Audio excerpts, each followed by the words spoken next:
Have you ever looked at the ingredients in store-bought protein powder? Gums, artificial sweeteners, and so-called natural flavors are just the beginning.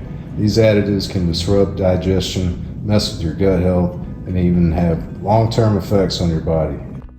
So, do you know that you can make your own protein powder at home? You can actually.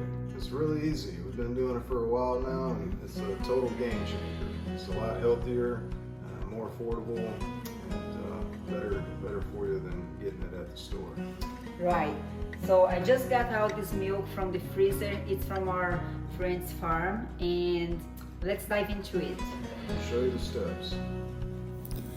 We will start with 2 gallons of milk. Heat it till 180 degrees, then stir in 1/3 of a cup of vinegar. This separates the milk into curds and whey.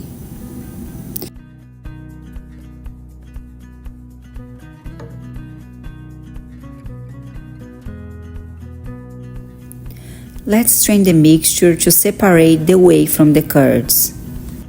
Save the curds for cheese if you like, but today we're focusing on the whey.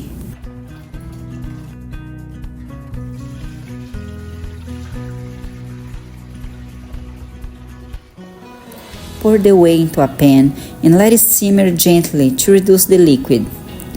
This step concentrates the protein. Once it thickens to a syrup-like texture, you're ready for the final step. I spread the whey onto a tray and place it in my dehydrator. I'm setting the temperature to 135 Fahrenheit and I'm setting the timer for 20 hours, but I'll be checking here and there because it just depends on your dehydrator.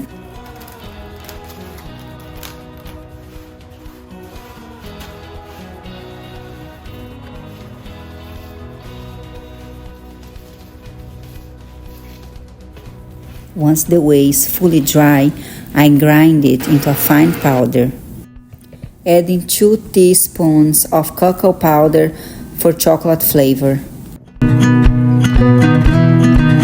Once the powder is ready, I store it in a mason jar.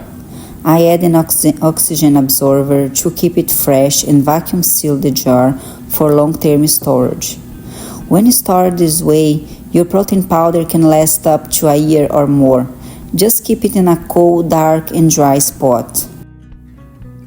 And that's it. You've got your very own homemade protein powder. Pure, clean, and packed with goodness. No mystery ingredients, no fillers, just exactly what you need. I want protein shake. Imagine the peace of mind knowing exactly what's going into your food. Give it a try and feel the difference for yourself.